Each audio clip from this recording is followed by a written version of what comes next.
To book a points trip, start by going to your discussions page by clicking the message icon at the top of the screen.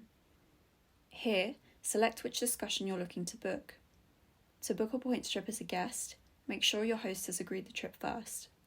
Once they've agreed, you'll be able to click the blue Book Points Trip button and be taken to your trip information.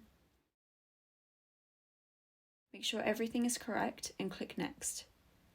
You'll then be taken to the booking option page, where you'll be prompted to choose if you'd like a trip package. When you click Book Now, you'll be asked for your card details to pay our points service fee.